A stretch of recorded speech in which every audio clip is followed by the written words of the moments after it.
All right, so I'm back with Becky. Becky, how have you been? Pretty good, pretty good. Just hanging in there. Anything new in your life? I'm dating someone. You're dating someone. Mm-hmm. Are you still doing dates out here? I do still work, yes. And what does your boyfriend say about that? It's a struggle, but we're learning how to trust each other. So he's okay with it?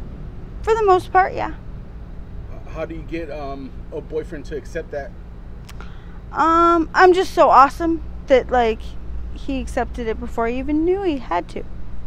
So. Did you get recognized by anybody? Off your interview? 2 of my regular appointments and one like younger kid in a corner store just walked up to me and was like, I watch TikTok and I know, and then walked away. It was bizarre. So are you still living at the same spot? You said you were living in the trap house, right? I'm still living at the same spot, but it is no longer a trap house. Most of the people that were living there that trapped got arrested or have just left the life. So that's good. Just me and the boyfriend and like 2 other people. Just. You said you lived there with your brother or something like that? Yep, it's me, the boyfriend, the brother, and a friend of ours. So, and we don't do any of that bad stuff. So it's not a trap house anymore. That's good, man. That's really good. What were you doing out here when I seen you? I was at Circle K. I got some scratchers, and then I was on my way to get something to eat. Yeah, I'm kind of normal now. You were normal last time when we talked. That's about it. Same old same. I mean, just every day getting it together and everyday hustle. Everyday hustle. Money never sleeps. Neither do I. Exactly. Are you paying a lot of rent where you stay at, or what? I pay $550 a month. Me and the boyfriend do. But I'm the only one working right now in that dynamic, so it's me paying the rent. What does your boyfriend do all day? Not a whole lot. Chill? I go to Tempe every Tuesday night to volunteer because they have a really great organization that feeds the homeless out there. Also, They give them money to do their laundry and stuff like that. JC Park every Tuesday at 5. So I go there, I serve food, I help clean up, and because I was homeless in Tempe. So how long were you homeless out there for? A year. I was living at the river bottom, but now they've cleared everybody out of the river bottom and there's a huge like displacement of the homeless there. How many people do you think were living down there at the time? Between 75 and 125 individual people. There was about 30 to 40 camps, and they've had a lot of deaths this year.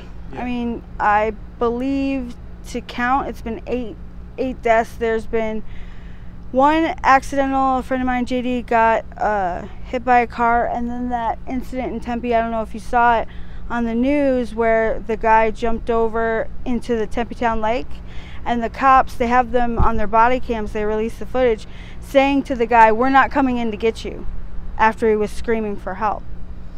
That was my friend Mad Rocks, and then we've had 6 other people overdoses, suicides, stuff like that. Oh, that's crazy. The homeless are dropping like flies. And I don't know if you know this or not, but the zone has gone from 250 to 1,000 people. In the zone? Yeah. Yeah. What is the zone for people that don't know, that are not familiar with Phoenix? The zone is basically tent city. The city of Phoenix can't feasibly house or even shelter all the homeless that they have.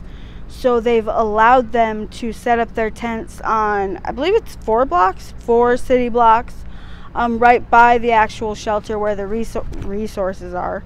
And so it's basically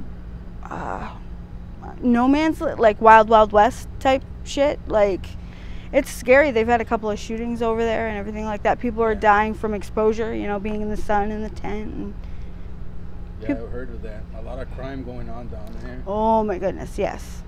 How did you manage to get out of homelessness? I'm blessed that I had my brother, and he receives assistance for his renting, like his rental. Yeah. So he had space, and like I said, I'm very blessed to have my brother. I don't know how I would have done it if I didn't have him, like, because it's damn near impossible for someone who's living on the street to clean themselves up, actually physically, to just go somewhere, find a shower, clean yourself, to be good enough shape to go to an interview. And then if you get the job, how do you sleep when it's 104 degrees out at night and there's people screaming and crying and carrying on and fighting and everything like that outside of your tent? Even if you try your best, like, keeping your job and being able to get out of that, slim to none. When you were homeless, were you on substances? Mm-mm. No. Nope. How did you end up out there in Tempe? Well, because I had gone to Cass, the homeless shelter, and seen the state of that, and I said, oh, I'd rather camp by the train tracks. If I become homeless, I'd rather be in, like, I have my own camp away from people, because the zone, I couldn't do it. It's so stressful to even go over there, because I've gone over there a couple of times to help pass out condoms and harm prevention stuff. Yeah.